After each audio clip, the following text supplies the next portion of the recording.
What's going on, people? We are Tottenham TV, and Spurs have officially announced Mathys Tel. In terms of what the deal looks like, Romano says Mathys Tel has signed a contract at Tottenham with a buy option included in the loan agreement. Bayern have accepted the conditions as Spurs will cover the salary until June and have a chance to trigger the clause for 60 million in the summer. Tel completed his medical today. David Ornstein, Tottenham reached total agreement to sign Mathys Tel from Bayern. Deal for the 19-year-old attacker loan until the summer, and Tottenham option to buy at 55 million euros on a 6-year contract. Medical complete, and France international now signed. Fantastic. So great. It really is great stuff. And actually, when you look at it, Paul O'Keefe said on the eve of the transfer window on the 30th of December, he said Spurs are looking at goalkeeper, centre-back and a centre-forward and winger positions this window. Versatility considered an advantage, as well as experience in high-intensity tempo sides. Well, that's pretty much, I know it's taken a lot longer than we wanted. And I said, because of how long it's taken, it's already minus 5 points in this transfer window. But in terms of what we wanted in this window, a goalkeeper, a centre back, and a versatile attacker, well, we've got all three.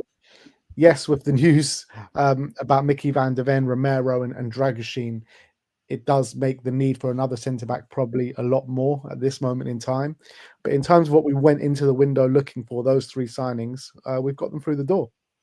Yeah, obviously another one was a left back, which we know would obviously that was definitely. I'm just talking about what Paul O'Keefe was talking about. He never actually mentioned a left back. Well, wasn't it like we wanted a centre back that could play left back kind of thing, or like that could do both roles? Maybe I just said the tweet that Paul O'Keefe said Spurs are looking for a goalkeeper, centre back, and a centre forward and winger positions this window. Versatility considered an advantage, as well as experienced in high intensity, high tempo sides. And Danso experienced in a high intensity, high tempo side, and Mathys Tel, versatile attacker.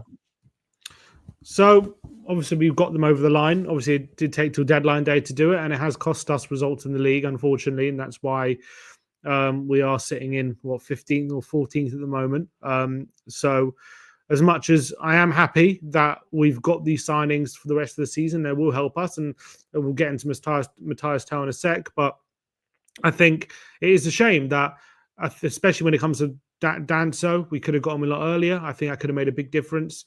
And obviously Mathys Tel, the news only really broke in the last few days of the window that he wanted to leave. So I kind of understand that one being left too late. But obviously there are other options we were going for, which we didn't pull the trigger on early on. Look, either way, it's by the by now. It's now is what it is. We can't go backwards. And we've got some big games coming up in this weekend and midweek as well against Liverpool and Villa. Massive games that could really shape our season. And I'm glad we've got players through the door that can really help with these massive games coming up. And they're really going to help with the workload and the amount of injuries that we have. Every little helps. And this is more than little. It's a lot of help coming. Call in the cavalry, as they say. So I'm very happy with that. And when it comes to the Tel deal, delighted that there's an option to buy. Obviously, before when we did the video earlier in the day, there was reportedly no option to buy. It was going to be a straight loan. And as much as I was happy just to have him for 6 months, it's hard to get too excited about it when the reality of him coming permanently was thin, I would say.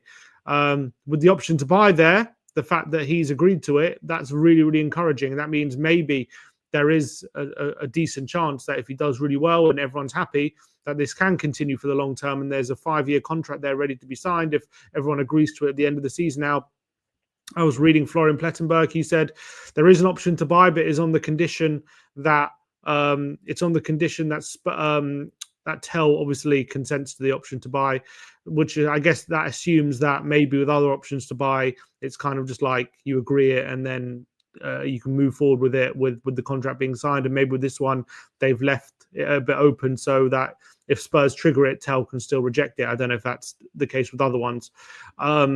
So that's obviously not perfect, but the fact that we've got a pre-agreed transfer fee with Bayern is fantastic. The fact that we can get ahead of the competition if he does do really well is fantastic. And it's very, very exciting to have a new player in the front line who has kind of the capabilities and the qualities that we're looking for in a full-playing and Ange Postecoglou system. A player who I know is, again, he's 19, so I get that people will say it's another kid, but this is clearly a high-quality player who's been playing Bundesliga now. This is for 2.5 years, so he's been playing at the top level, not just 1 year like Archie Gray or Odebear or who are the other kids? Bergvall. It's only really been a year for him as well. This guy's been playing Bundesliga football for 2.5 years, and before that, he had a season at Rennes as well, playing. I think he only played 6 games at Rennes, but he was playing Ligue 1 for 6 games even before that, 16. So this is not a guy who comes in with little experience at the top level like some of our other youngsters, is my point. He has a lot more experience than these guys. So hopefully he's more ready to kind of contribute right now. Not to say that he's a finished article or anything like that, because at the end of the day, he's still 19.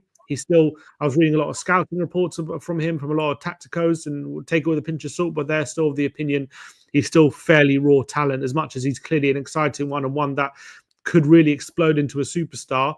At the current Tel that we have now, he's still a fairly raw talent that's still got a lot of refining and still got to turn into that kind of world-class talent. So it's exciting. I'm delighted that we've got him through the door. I'm excited to see him on the pitch, and I think hopefully, crossing our fingers, this could be the long-term successor to Heung-min Son. But we should temper expectations and not expect him to be a complete superstar from day one. Yeah, he's turning 20 in April, 27th of April. He's had 3 seasons at Bayern Munich. So he went there when he was 17, I believe. In his first season, 22 matches played, 5 goals as a 17-year-old. This is in the Bundesliga. Also, a lot of them probably weren't starts. No, yeah, probably the vast majority weren't starts. The next season after that, which was last season, 30 games played, 7 goals, 5 assists. And this season, obviously, only limited appearances and 8 appearances and 1 assist. I mean, for someone of such a young age, it's quite a good return, isn't it? It's a very good return, and clearly he's one who kind of what he wanted more game time, and he believes in himself. And look, we know that the unbelievable talent that Bayern Munich have in their front line, the likes of Sane, Gnabry, Kane, Musiala. It's obviously very hard to get into that front line. You have to be top quality, and he's obviously and they were giving him games and chances, not many starts, and he's someone who really values development in his own career. He wanted to be starting clearly week in, week out, or at least getting a lot more starts than he's getting. And for one reason or another, Bayern weren't doing that. And he wanted to go somewhere where he would get serious minutes so he can really develop as a forward player. Now, for one reason or another, he hasn't seemed to have had a good season this season. Is it because he's disgruntled the amount of minutes he's getting? Is it because he's stagnated in his development? Is he not happy? Is there something between him and company? I don't really know the reason, to be honest, why he has been getting the minutes. But what is true is he hasn't got any goals this season. He hasn't. I saw some highlights of him from the other day. He didn't seem to have a good game in the Champions League. So maybe it's a mentality thing, or maybe he's stagnated. He just needs to freshen things up. But what is definitely true is when he broke onto the scene, and last season when he was given minutes, he was contributing, getting regular goals, regular assists, and was one of the most talked about talents around Europe. And as much as maybe he's not right now, like up there with, the best talents in like Yamal or, whoever the best young talents you can think of at the moment. Maybe he's not at that level quite yet, but he's still clearly at a very, very high level for a player of his age. And that's what's really exciting. Yeah. I whenever I've seen him play, he's just someone that he gets bums off seats, doesn't he? Really quick player, box of tricks at times, can really take on his man. And every time I've seen him, he's really excited me. And I can't believe we've actually got this over the line, because a few days ago, it just looked like really bleak, because we had that bid accepted. Everyone was getting really excited. And I said to you, look, this is something really fishy going on, because we've had a bid accepted, but personal terms are not agreed. And then he wanted to take a few hours to assess his options and make his decision. And Daniel Levy flew out to Munich to get the deal done. And then he rejected us. And then it looked like, for all intents and purposes, that he was going to be making his way to Manchester United. Manchester United couldn't get a deal done with Bayern Munich, and I don't understand why Man United didn't get a deal done with Bayern Munich when we've got the loan here, and they were offering a loan. I just don't understand what's happened there, because Well, Paul O'Keefe said beforehand that he wanted to go to Man United as well. reportedly, Bayern Munich wanted a 5 million loan fee. This is what the Telegraph were reporting, and Man United kind of balked at that price and didn't want to pay the loan fee. Now, I'm assuming Tottenham, after we were rejected for the permanent deal that we were going for Mathys Tel, because Tel clearly didn't want to commit his long-term future with a straight permanent deal. He clearly would preferred Man United or Arsenal. That was the reports, and that his rejection probably indicates that. But Man United are struggling with PSR. They're struggling with all different financial issues. We've that's been heavily reported. So they didn't want to basically pay the 5 million. It was widely. I know they let go of Rashford, but it was widely reported that it hinged on Garnacho leaving. I always felt like it was going to be unlikely Garnacho was going to leave before the end of the window. And really, they've got rid of Rashford and Antony. They've only got 4 forwards currently in the club, including strikers. I mean, surely they need another one through the door. They definitely need one from player point of view, but financially, they needed to get players out. They clearly in a very bad way. PSR, more players. They needed money in. The Rashford, it was only a loan deal, and I don't know what kind of fee they got. And Antony, again, another loan deal. So they didn't really get much money through the door. Maybe they got some money off the wages, but I know Villa were paying 3/4 of Rashford's wages. But is that enough to get someone like Mathys Tel in? I don't know. Maybe not. So if they were demanding a 5 million fee, now clearly Tottenham, who can afford that, came back and said, if we get an option to buy in, we'll pay that 5 million, and we'll take him on loan and spend 6 months trying to convince him to come, I guess. And he's probably thought, look, Man United aren't going to pay it. How much do they really want me? Arsenal clearly don't want me that much, because otherwise they would come in for me. This club have put up the money to get me permanently. I'm not convinced yet that I want to commit my future here, but they clearly want me, and maybe he values that, and he's thinking, yeah, better go there, get some minutes, spend 6 months playing, and we'll see how it goes. And it is a good club with potential, and maybe if things go well, I see a future there, but better off playing there for 6 months and sitting on the bench for 6 months, and that's probably how we're seeing it. Yeah. If you believe the media, it was one call to Ange Postecoglou, and he was swayed. The Ange pull, like we've heard with many other players. I'm sure they had a conversation. I doubt that was the one thing that the deal hinged on, but I'm sure they had a conversation before. And I'm sure when Man United couldn't put up the money, I'm sure Andrew called saying, look, I know you got your reservations, but just come here for 6 months and we'll see who we are, mate. Yeah, so basically what we're saying is that the fee for the option to buy at the end, plus the 5 million loan fee, is basically, if we do take up the option, it's exactly the same deal pretty much as what we would have done a week ago or a few days ago. Pretty Correct. much. So as much on paper, it's 5 million cheaper. It's basically the same. So to be honest, it's not been confirmed that we've paid that fee. I'm just assuming we have. I'm assuming we've paid the loan fee that Man United booked at, which apparently someone calculated. If you, I don't know if we're covering how much of the wages we're covering, but someone calculated if you 100%. add on his wages, that's something like 5 million loan fee is something like over 200 grand a week. So it's quite hefty in terms of for 6 months. Yeah, we're covering 100% of his wages, which he gets paid just below 100 grand a week as well. And so 5 million, for the 6 month loan is about 180 grand a week. So plus that, plus his wage on top of that, we're going to be paying him basically, paying quite a hefty amount. To fix their financial muscle a bit. We've spent close to 100 million this window. Kinski 15 million, Danso 25 million, and if this guy gets made permanent, 45, 50 million, close to 100 million there. Which is what we should be doing, especially in the situation that we're in. But look, brilliant signing. If you would have told me at the beginning of the deal, where would Mathys Tel have ranked in terms of one of the players I wanted, he would have been near the top, probably, maybe at the top. And I think in terms of a talent, in terms of a profile, phenomenal.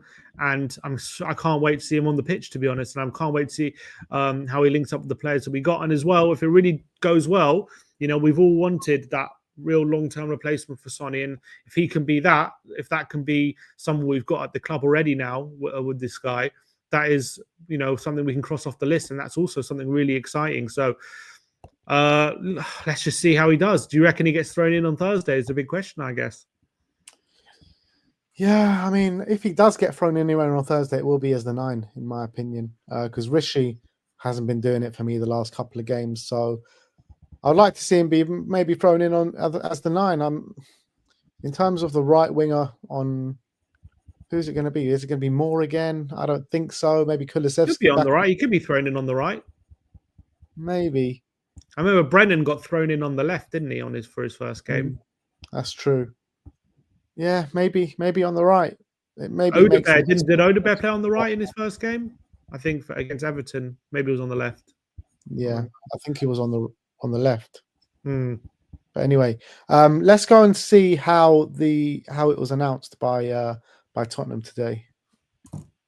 So here we go. Let me just take this banner off. All right.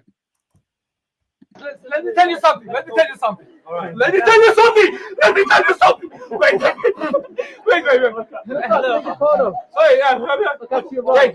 wait. No.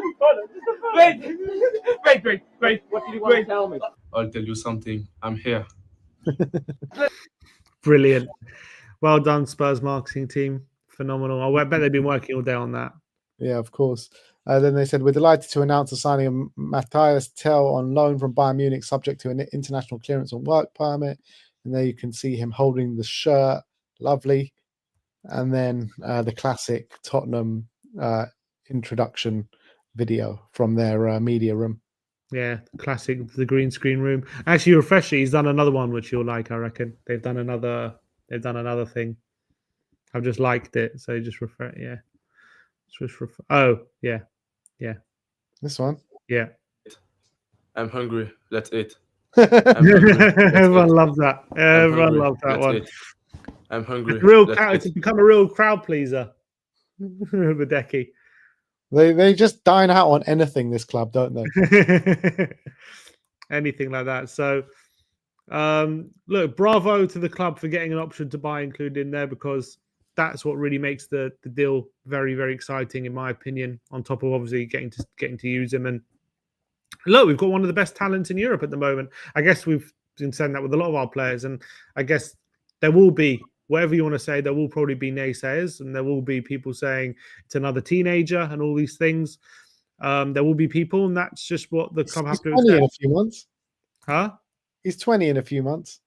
Yeah, as I say, he's a bit more experienced than the other teenagers we've got. But I'm super excited. I am super excited about watching him down the wing, watching him take people on, and he's got a dynamite finish. He's got a very good shot on him. So looking forward to him scoring a lot of goals for us. The only thing I'm a bit worried about is the way we play our wingers. He does seem like a bit of a selfish player. He does seem like the guy, when there's a guy in a better position, he would go for the shot rather than the cross. And he seems to always try and maneuver himself into shooting positions rather than getting himself in positions to set up teammates. And that's something, look, maybe it's because he's young, and maybe, it's that exuberance to impress instead of being a team player. Maybe that's why Kompany has preferred other players. But he is still young, that he'll learn that. I think all young players, it happens a lot with a lot of young players, that kind of mentality. But look, if he's going to be a success, he's going to have to be a team player.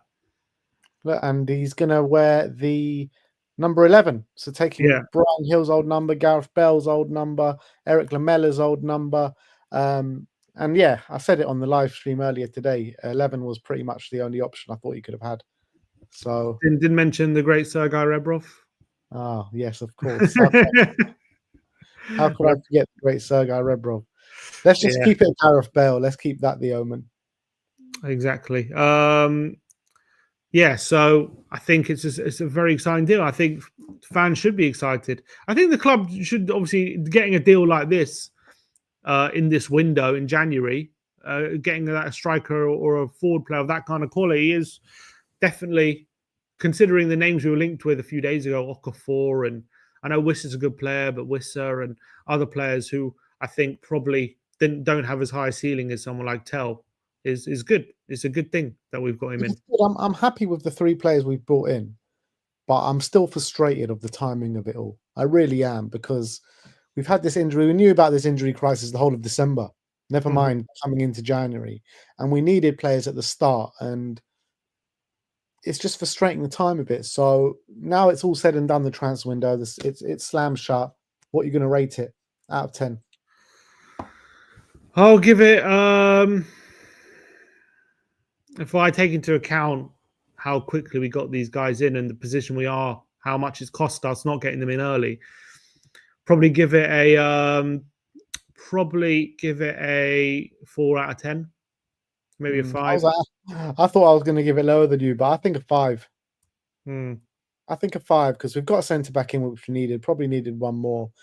Tel, who's an unbelievable prospect, because you never thought going into the window we could have signed a Mathys Tel. No. So look, and to be fair, if I was playing devil's advocate, if I was Daniel Levy sitting here, he would probably argue we wouldn't have got Mathys Tel unless we waited till the deadline, and that's probably right. To be fair, so it's hard to argue against that. For someone like Danso, I don't think there's an argument for. We could have got him probably in day one, I reckon, if we really wanted to. Yeah. So look, it's just every transfer window just is a long, drawn out saga. Every report. I mean, Kolo Muani was a saga in itself. Mathys Tel, saga in itself. And then you've got the ones like Kinski and Danso, which just come out of nowhere and we get done in seconds.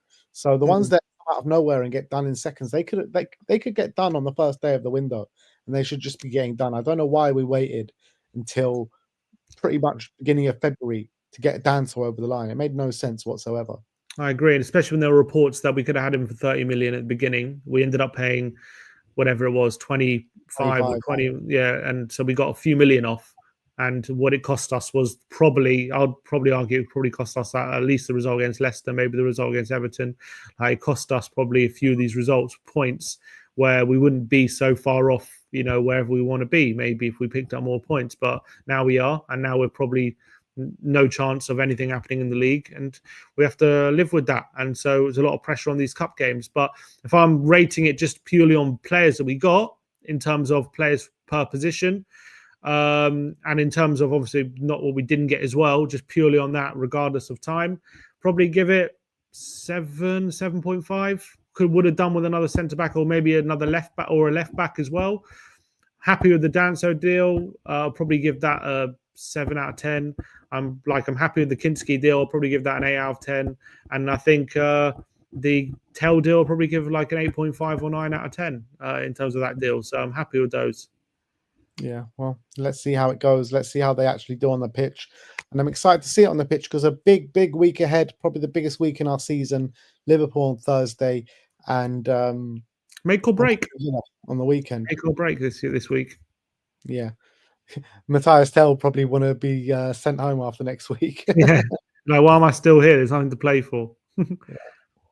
All right, let me just leave this playing for a little bit so you can watch it again because it's lovely. I'm hungry. Let's eat. I'm hungry. Let's eat. I love it. I'm hungry. Let's eat. I hope he's starving. I'm hungry. We Let's need eat. him.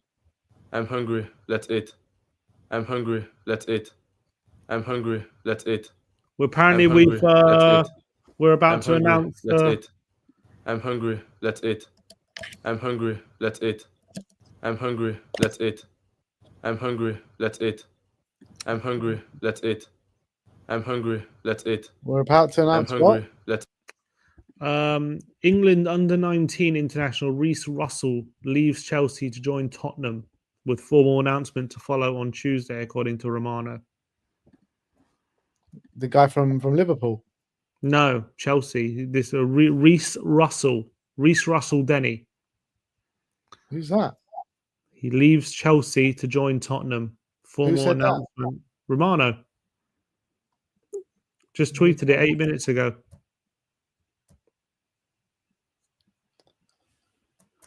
England under 19 international Reece Russell Denny leaves Chelsea to join Tottenham with a formal announcement to follow on Tuesday. We seem to be signing a lot of players for our academy in this transfer window as well, because Dan Kilpatrick says that Tottenham have agreed to sign young Liverpool centre-half Luca Fernal-Gill. The 18-year-old is set to bolster numbers in the club's academy and should be announced in a double deal with midfielder Daniel Batty. Also 18 from Man City before the deadline. The pair are not to be considered for Ange Postecoglou first team squad this season. So that's 3 signings, one from Chelsea, one from Man City, one from Liverpool, all for the academy, which is interesting. Yeah, I mean, we're bolstering the academy again. Maybe we're seeing how well a lot of our academy prospects obviously did last year and how well they're doing on loan this year. And now this season, with all those high flyers doing, obviously left the under 21s and now the under 21s are struggling. Maybe we could do with some reinforcing, I guess, in the academy. And that's what they're thinking. Yeah. With the likes of all the loan players coming back next season as well. I mean, there's going to be some hard decisions to make, isn't there? Definitely. Yeah, definitely. And I think it should be it's decisions you want. It's decisions you want to make. And if if there are players that you have to let go of, then hopefully you can make some money off them. That's that's what City do.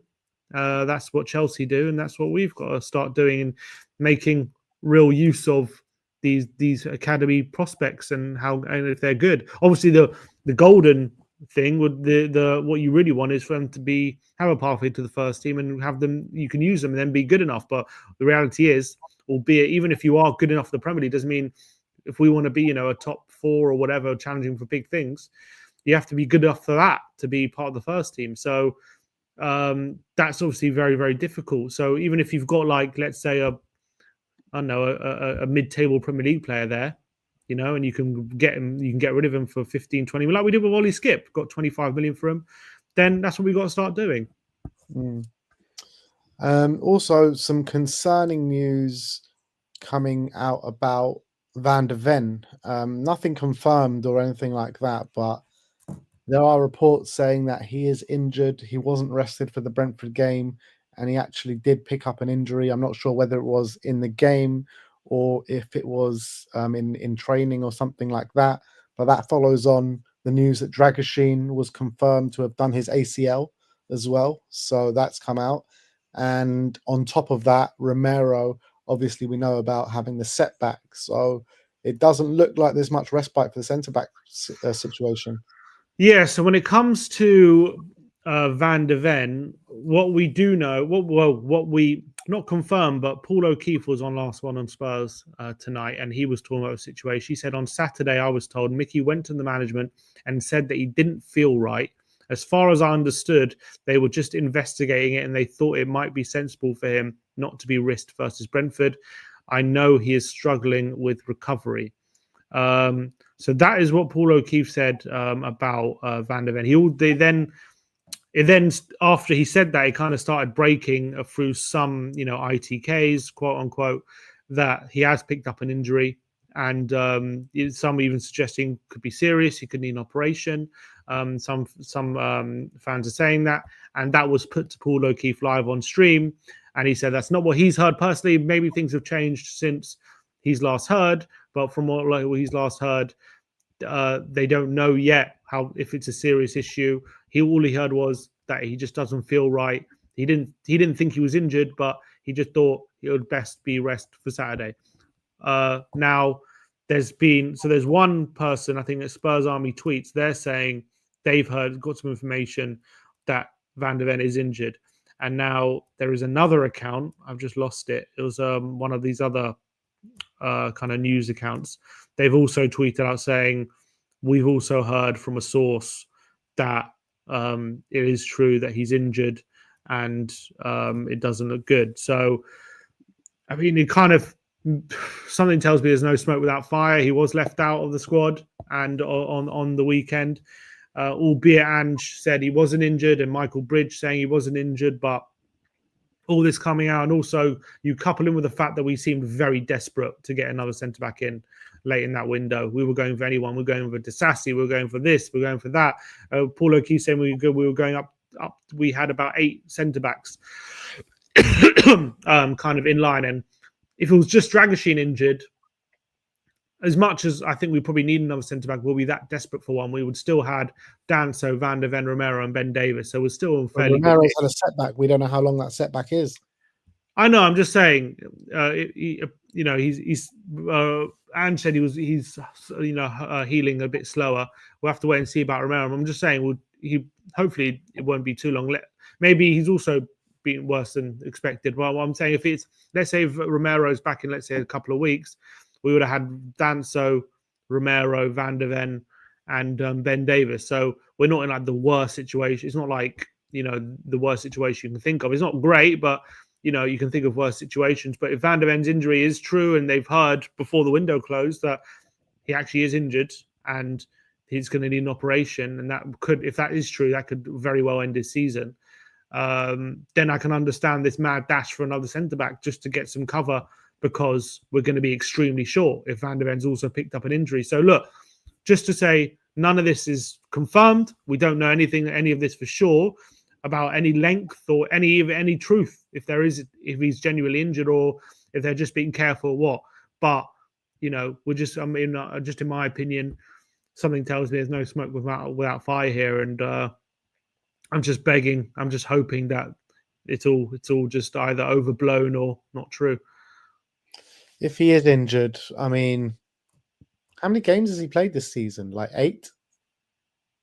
Something like that? 9, I think. Yeah. It's ridiculous. It's just injury after injury after injury, and it's massively concerning on Van der Ven. And, Dragoshin, we're not going to see him again for the rest of the season. So it's actually going to be some heavy weight on Danso to deliver straight away, isn't there? Also, if it kind of makes sense when you think about the whole Guehi bid, 70 million. I mean, that kind of makes sense if Van der Ven is injured.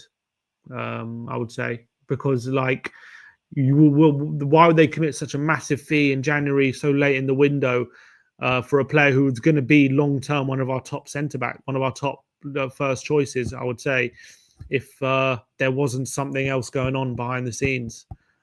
So all logic points to is probably true, to be honest. If I was to put money on one of the outcomes, it probably makes more sense that it is true than it isn't. But at the moment, we don't know. In terms of what you asked, it's going to put more pressure on Dan. So yeah, he's probably going to. There was a question mark on Thursday. Is he going to be? Will he be thrown in? Yes or no? And now the question is, who's he going to partner? I think on Thursday is the question at the moment. Well, it could be Gray and Davis again, but I think it will be Danso. I think he's going to throw Danso in. I know Gray's done well, but he's an 18-year-old who's played so much football, who's not a natural centre-back, and I think he's better off playing the experienced guy there for a big game on Thursday, and then rather than relying on Archie Gray at Anfield. All of a sudden, you look at it now, it's like, can we rely on Van der Ven now to keep fit, to recover from these injuries and come back? I mean, it's just like so many recurring injuries this season. Last season, he had 2 hamstrings. One was really bad, and one of them wasn't so bad. Did he have 2 or 3 hamstrings last season? He had one 3-monther, and then he had another one in the second half of the season. I think only kept him out for like a game or 2. And then this year, it's just been never-ending problems for Van der Ven, and it's just like, you see him play, and he just like that first half against Elfsborg, you're just like, wow, it's so good to have Van der Ven in the team. And every time he plays, that's what it feels like.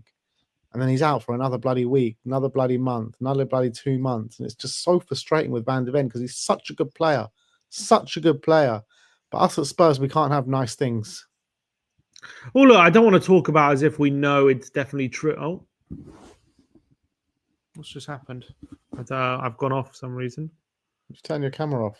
Yeah, I don't know what's happened. Yeah, I don't know what happened there. So my camera just went off out of nowhere.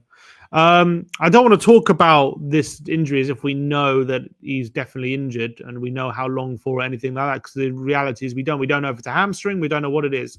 If he is injured as well, it could be something unlucky. It could be that he has pulled his hamstring. But if worst case scenario is true and he has injured his hamstring again, and that's what's caused the problem, and he needs like surgery on his hamstring, then I think it's safe to say that we're going to have to spend big on another centre back on top of maybe even Romero leaving in the summer. Because the reality is, as much as I love him, as much as I want him to work, and as much as I really think he's a top centre back, if his hamstring can't be relied upon, then what can we do? We can't sit around and wait for him to get fit all the time and be kind of counting the cost of that every season. We're going to have to either move on from him or kind of have adequate cover so that, let's say, if he's fit for 20, 25 games a season, then you kind of make use of that. I don't know, but I don't know if that's a real situation you should be kind of going forward for. But then again, if he's that injury prone, it's going to be hard to get the good money that you're going to want for him. But it's sad if it's true. If there is truth to, if it is a hamstring or anything like that, then it's gutting. It really is, because the guy can't seem to play 45 minutes at the moment without picking up some sort of injury. So let's hope to God that it isn't true. Let's hope to God if it is an injury, it's not a hamstring and it's something else that's going to keep him out. Let's hope if he is injured as well that it's not a serious injury and maybe it's just a knock or something he's picked up that won't be too long. So it's all will have to all be revealed, let's say. But yeah, I think it is. I think at the moment it's not safe to say, but it's at the moment it does seem as though that, or I should say, all signs are pointing towards there might be some sort of injury. And David Heitner says that in the summer, Spurs are going to revisit the Mark Guehi situation, and in the summer he'll have a year left in his contract, and that's where Levy likes him, doesn't he? With a year left in his contract, can get potential good value there. We bid, what was it, 50, 60, 70 million in this January transfer window. You'd probably say we'll probably go in a bit less at like maybe 50, 55 million with a year left in his contract. And I'd love to see him at the club. Yeah, obviously there's going to be a lot of competition. We know Newcastle went hard for him last summer. So, and I'm sure they'll do it again because they just sold Kelly and they're probably going to need another centre-back. So I'm sure there's going to be a lot of competition, but I'd absolutely take him. I think he's a top centre-back. I think he's been really consistent with Palace. I think he'd be really good for us. So I think he's improving year on year. I'll definitely look for him in the summer. But yeah, something tells me the fact we went for 70 million, which is probably over what he's valued, especially with 18 months left on his deal, that kind of smacks a bit of desperation to me. And why would you be so desperate if there wasn't any truth to the Van de Ven injury? That's kind of, well, unless he's fine and there's Romero's way worse than we think, and he's also going to be out for a while. Maybe that's truth to that. Either way, something's up, I think. Yeah, and all of a sudden, at the start of this season, or maybe not the start of this season, but at some points last season, you thought you had your centre-back pairing for the next few years at least, and now you're thinking about, can we rely on Van de Ven? Is Cuti Romero going to want to push for a move this summer? And it's like these kind of situations are really up in the air now, aren't they? Yeah, and it's not great because centre-backs is the position you want a settled partnership. That's one where it's the bedrock of many successful teams, is just having that solid partnership at centre-back consistently. And that's something that, especially since Ange's come in, we just haven't had. And the fact that, the fact was so frustrating is, we were so close to just having them both back fit and back playing again. Obviously, we had that Chelsea incident where they both came back and got injured in the same game. And then we've been waiting for both of them to return. And it just seemed we were just on the precipice of both of them returning. And it looks as though it's going to be snatched away from us again, just as we thought it was going to be back. So couldn't be more frustrating, to be honest, and couldn't be more devastating. On top of that, as you say, Dragoshin's injury, keeping him out for the whole season, which is gutting for him, makes the options we have even worse. So if Van de Ven's injured, you're looking at Danso and Gray until Romero's back. Sorry, Danso and Davis, with Gray who's back up until one of Van de Ven or Romero gets fit again, and who knows when that's going to be. So you could argue, is that better than Dragoshin and Gray? Probably. So at least we should be in a better position with those two than we were for the last 2 months, but still going to be heavily relying on those players. Well, all will be revealed in the coming days and weeks, that's for sure. Maybe they should have, tried to recall Ashley Phillips or something, because we just need numbers in that position. But that's where we're at. Nothing confirmed as of yet, but it looks like Van de Ven could have suffered another injury. Spurs are going to reassess Mark Guehi in the summer, and Spurs are also trying to fill up that academy again. Someone's brought in from Chelsea, Man City, Liverpool, all 18-year-olds that are not going to be featured in the first team this season, but look, hopefully with a view to feature over the coming years. But that's it from us today. We'll see you back in the studio tomorrow. Thank you everyone for joining us today. Like, subscribe and comment. And as always, Come on, you Spurs. Spurs.